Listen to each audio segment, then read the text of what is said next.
Shalom, shalom, bien-aimés. Donc, nous continuons avec notre cours biblique et aujourd'hui, nous allons parler de Apocalypse chapitre 3. Alors, que le Saint-Esprit prenne le contrôle de cet enseignement d'aujourd'hui de Apocalypse chapitre 3 parce que, donc, à Apocalypse chapitre 2, nous avons parlé des 4 églises que Jean avait envoyé donc des messages et maintenant, nous allons parler des de 3 autres églises qui restent pour pouvoir donc terminer les messages que Jean avait envoyés aux 7 églises de l'Asie. Et on avait donc répété la fois passée pour vous expliquer que aujourd'hui, vous êtes cette église-là. Quand une ou deux personnes s'assemblent, le Seigneur est avec eux. Ça veut dire que quand vous êtes dans votre famille, que vous assemblez avec quelqu'un de votre famille, eh bien, vous êtes cette église-là. Ça veut dire que le message qui a été envoyé aux 7 églises vous concerne vous aussi. Et donc, que le Saint-Esprit prenne le contrôle, que le Saint-Esprit nous utilise, que toute parole qui va sortir de notre bouche soit des paroles qui sont inspirées par le Saint-Esprit.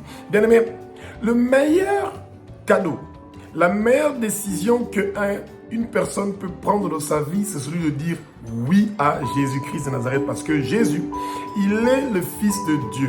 Il est Dieu et il a versé son sang pour que nos péchés soient pardonnés.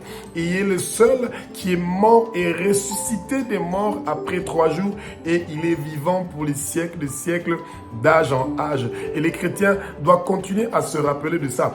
Tout message que vous trouvez dans votre église qui va à l'encontre que Jésus est le Fils de Dieu, que Jésus est Dieu, que Jésus a versé son sang sur la croix de Golgotha et qu'il est ressuscité après 3 jours et que nos péchés sont pardonnés par le sang que Jésus a versé sur la croix et que Jésus nous a laissé le Saint-Esprit sur terre pour que le Saint-Esprit puisse prendre le contrôle de notre vie si nous le voulons et que le Saint-Esprit soit l'enseignant par excellence de toutes les églises et de tous les chrétiens. Et c'est ça que le Seigneur veut. Et c'est pour ça que pour l'église de Sardès, le Seigneur dit qu'il est vivant. Celui qui était mort mais qui est ressuscité et qu'il sait que nos œuvres ne sont pas parfaites. Personne n'est parfait. Nul n'est parfait. Nous tous, nous avons commis des péchés, mais nous ne devons pas commettre des péchés volontairement. Nous ne devons pas accepter de recevoir une parole qui ne parle pas de Jésus. Une parole qui parle de ce que notre cœur veut entendre. Une parole qui parle de ce que notre volonté veut. Bien-aimés, les églises d'aujourd'hui, les gens font leur volonté au lieu de faire la volonté du Christ. La propagation du nom de Abba, notre Père qui est sur notre Dieu, notre Roi, est le message qui doit toujours prôner. La propagation de l'évangile de Jésus doit prôner. Au verset 3 de l'Apocalypse chapitre 3 nous dit qu'on doit se souvenir de ce que nous avons reçu, entendu et que nous devons garder ça. Et bien aimé, comment les chrétiens d'aujourd'hui peuvent garder ce qu'ils ont reçu quand ils refusent de lire la Bible?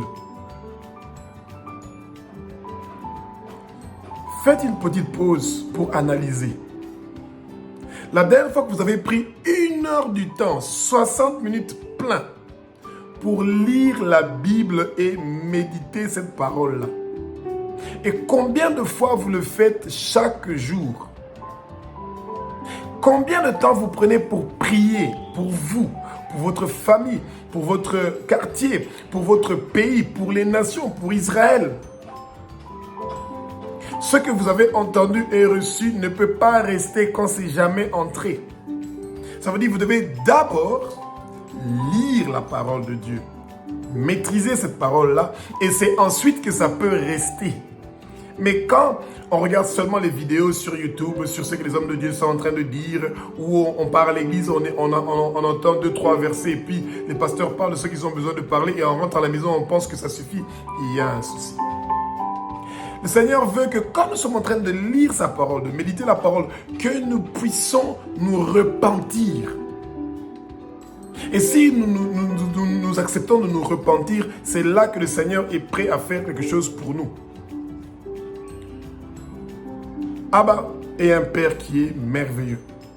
Il a envoyé son seul et unique Fils, Jésus, pour venir sur terre, pour mourir, pour que nous puissions avoir la vie éternelle. Et au verset 5, la parole dit ceci, le Seigneur Jésus, nous vêtus des habits blancs. Quand on est vêtu des habits blancs, ça veut dire que nous sommes mis à part. Nous sommes des Nazaréens. Les Nazaréens, c'est les gens qui sont mis à part. Et d'autres, c'est parce qu'ils n'ont pas coupé leurs cheveux. D'autres, c'est parce qu'ils n'ont pas bu du vin, de l'alcool. D'autres, c'est parce qu'ils n'ont pas fait ceci et cela. Et nous sommes mis à part parce que nous devons prier pour que les noces de Jésus avec son Église soient un succès et une réussite. Et combien de gens dans nos familles, combien de gens dans notre quartier, dans notre pays n'ont pas encore accepté Jésus? Ça veut dire que nous avons encore un grand travail à faire parce que nous devons parler du nom de Abba, nous devons parler du nom de Jésus et de son évangile. Bien aimé, ce travail-là n'est pas seulement un travail pour les pasteurs, les évangélistes, les apôtres, etc. Toute personne qui a reçu Jésus, tu es appelé à parler de l'évangile de Jésus. Tu es appelé à combattre contre le monde des ténèbres. Jésus est en train de recruter et tu es le prochain recrue de Jésus. C'est pour ça que tu dois prendre courage, tu dois étudier la parole, tu dois apprendre à prier, tu dois apprendre à te réveiller tôt le matin pour pouvoir chercher la face du Seigneur. Que la richesse et le confort ne soient pas ton témoignage, bien-aimé. Et il faut toujours demander que ton nom soit inscrit dans le livre de vie de l'agneau.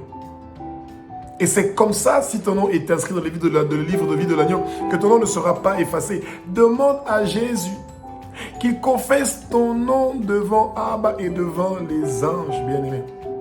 C'est ça que nous demandons à Jésus de faire pour nous. Et ça sera pour les gens qui auront vaincu. Ceux qui vont persévérer avec la parole de Jésus, avec les œuvres de Jésus, jusqu'à la fin, bien-aimés. Dites la prière suivante avec moi. Abba, au nom de Jésus-Christ de Nazareth. Abba, au nom de Jésus-Christ de Nazareth. Mon nom ne sera jamais effacé dans le livre de vie de l'agneau. Mon nom ne sera jamais effacé dans le livre de vie de l'agneau. Le nom de ma famille ne sera jamais effacé dans le livre de vie de l'agneau. Je porte mes vêtements blancs. Je porte mes vêtements blancs. Je porte mes vêtements blancs. Seigneur Jésus, fais-moi porter mes vêtements blancs. Seigneur Jésus, fais-moi porter mes vêtements blancs. Et vous dites Amen. Bien-aimés, vous n'avez aucune idée de qu'est-ce qui se passe dans le monde des ténèbres. Le monde des ténèbres est en train de trembler parce qu'ils savent que vous êtes à Jésus. Et que vous avez porté vos habits blancs et que vous allez vous battre jusqu'à la fin, peu importe la persécution qui vous attend. L'église de Philadelphie est une église qui est exemplaire. Et une église qui fait un travail merveilleux. Mais le Seigneur a quand même des reproches sur l'église aussi de Philadelphie. Le Seigneur dit qu'il est le saint, le véritable et il est le fidèle, celui qui a la clé de David, celui qui a la clé de la mort et du séjour des morts. Son nom, c'est Jésus-Christ de Nazareth. Bien-aimés, nous devons avoir peur de Jésus. Parce qu'il a les clés de l'enfer et du séjour des morts. Et quand nous disons non à Jésus, ça veut dire qu'on dit oui à l'enfer. Il est le Fils de Dieu, Jésus. Il est Dieu, Jésus. Il est celui qui a versé son sang sur la croix de Golgotha pour que nos péchés soient pardonnés. Au verset 8, on dit que nous ne devons pas renier le nom de Jésus. Combien de fois les chrétiens ont honte quand ils arrivent devant les païens? Ils commencent à se comporter comme les païens parce qu'ils ont peur qu'on va leur critiquer. Toi avec ton Dieu, toi avec ton Jésus, toi avec. Bien-aimés, ne nous fatiguons pas. Oui, toi avec ton Jésus, oui, avec ce Jésus. C'est ce Jésus qui nous donne la vie. C'est ce Jésus qui est notre souffle de vie. C'est ce Jésus qui nous donne la vie éternelle, bien-aimés. Devant la vie éternelle, vous voulez absolument faire tout ce qui est nécessaire pour que vous puissiez avoir cette vie éternelle-là, bien-aimés. Au verset 9, on dit que les menteurs sont un problème pour nos églises et pour nos organisations. Les menteurs sont en train de prospérer. Le mensonge s'est installé dans les églises. Quand vous regardez des chrétiens qui sont en train de mentir avec beaucoup de facilité et qui sont en train de commettre des péchés avec beaucoup de facilité, c'est triste et c'est dommage. Et il ne faut pas qu'on commence un ministère de critique et de dénonciation. Il faut commencer un ministère de prière. Vous devez prier pour votre église quand votre église est en train de connaître des difficultés. Au verset 10, ça nous dit, nous devons garder la parole de Dieu pendant les moments de tentation qui sont en train de venir. Bien aimés, quand vous n'avez pas étudié la Bible, comment voulez-vous que cette parole-là puisse venir et rester en vous pendant les moments de tentation?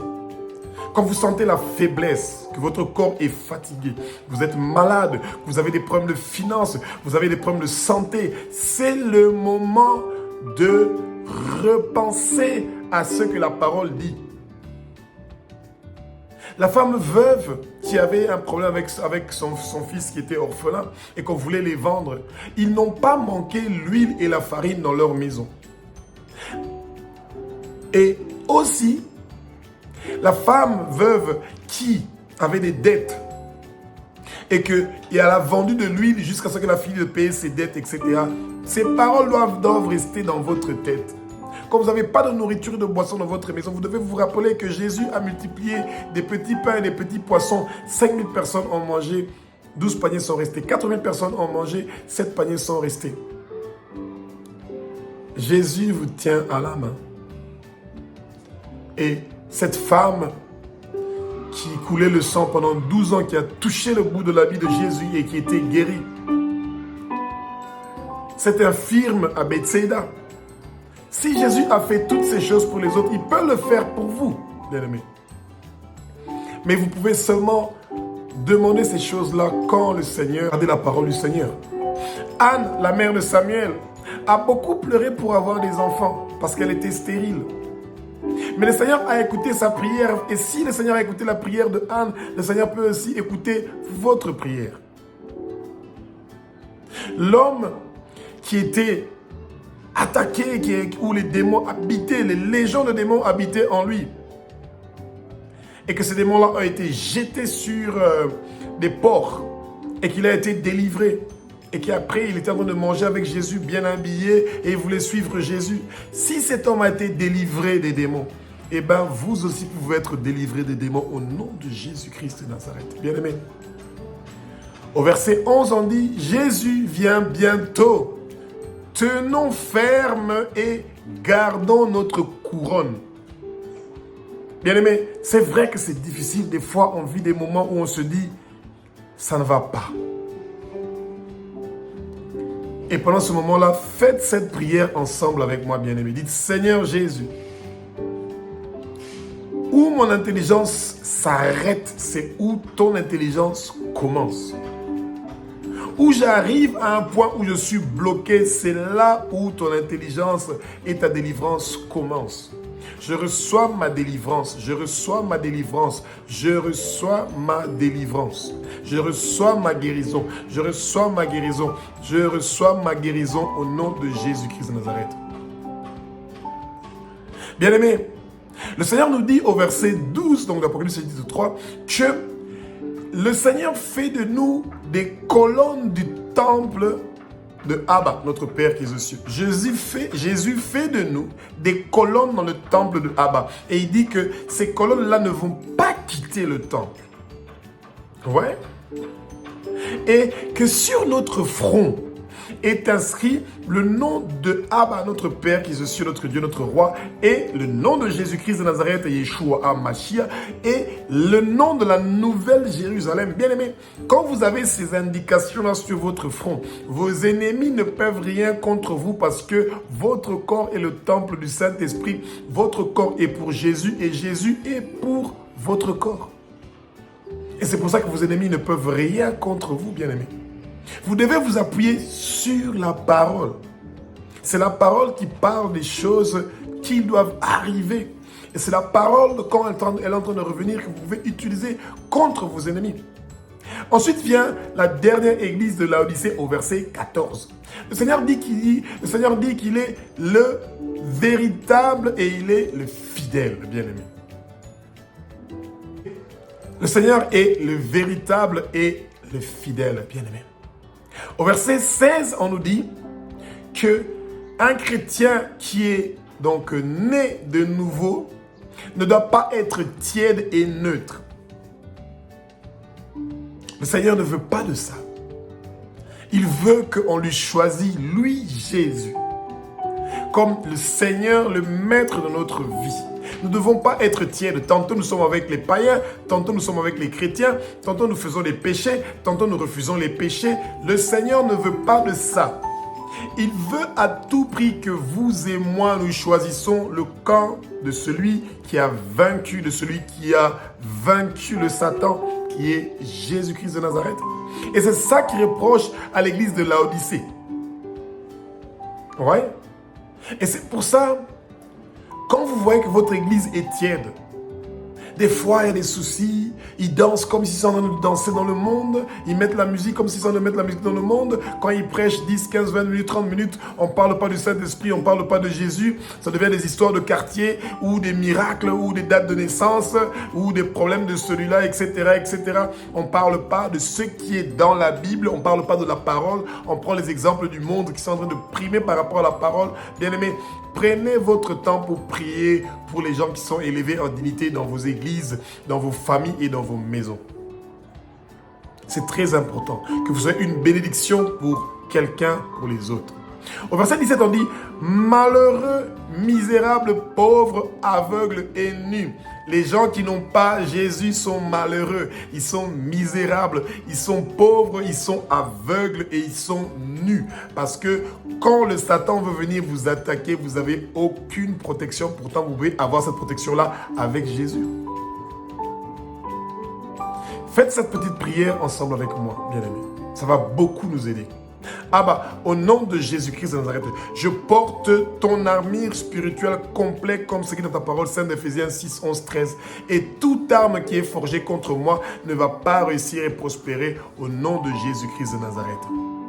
Bien-aimés, portez votre armure spirituelle chaque jour. Le Satan cherche à vous tuer, à vous égorger et à vous détruire. C'est ça qu'il veut. Et vous devez refuser ça. Dites, toute personne qui veut me tuer, m'égorger ou me détruire, il ne va pas réussir au nom puissant de Jésus-Christ de Nazareth. Je ne veux pas mourir, je veux vivre et déclarer les œuvres de l'Éternel des armées. Aucune maladie, aucun accident, aucune infirmité, aucun poison ne va réussir et prospérer dans ma vie au nom de Jésus-Christ de Nazareth. Vous voyez, bien-aimés? C'est merveilleux. Et au verset 20, Jésus dit qu'il est la porte. Il est à notre porte. Jésus vient à notre porte, il est en train de toquer. Et celui qui va ouvrir, il va venir souper avec lui, il va venir dîner avec lui. Le Seigneur s'est invité chez nous, bien-aimés. Ce n'est pas nous qui invitons Jésus, il est déjà devant notre porte. Mais quand il va venir pour souper et manger avec nous, nous devons accepter comment il va nous polir, comment il va nous changer, comment il va nous transformer. Parce qu'il veut que nous soyons une pierre qui est bien polie, une pierre qui a changé, une pierre qui est lisse. Et pour devenir lisse, il y a un grand changement qui est nécessaire. Dans notre caractère extérieur et intérieur, nous devons changer, devenir une nouvelle personne, quelqu'un qui est né de nouveau. Et le Seigneur nous dit que celui qui va persévérer avec ses œuvres jusqu'à la fin, au verset 21, eh bien, il va nous donner une puissance sur les nations bien-aimées. Vous imaginez ? Parce que nous avons obéi au Seigneur, parce que nous faisons sa volonté, parce que nous nous battons jusqu'à la fin, le Seigneur nous promet d'avoir une puissance sur les nations. Si nous avons une puissance sur les nations, ça veut dire que nous avons aussi une puissance sur nos familles, notre quartier, notre pays. Nous sommes puissants et nous sommes plus que vainqueurs. Nous allons régner ensemble avec Jésus. Nous allons nous asseoir ensemble avec Jésus sur son trône. Parce que lui, il a vaincu, et bien, nous aussi. Nous sommes plus que vainqueurs et nous allons vaincre. Que le Seigneur nous donne la force et le courage de continuer à prier pour nos familles, pour nos pays, pour nos quartiers. Bien-aimés, nous devons être des ferveurs intercesseurs. Et nous devons prier pour nos églises. Le corps du Christ doit être un. Les chrétiens doivent arrêter de se diviser, de se critiquer, de faire des guerres contre eux, entre eux-mêmes. Pour réussir à percer dans la vie, à réussir dans la vie, il faut être des hommes de prière et des hommes qui aiment étudier la parole du Seigneur. Que le Seigneur continue à nous parler de sa parole. Que le Seigneur continue à nous parler de ses révélations.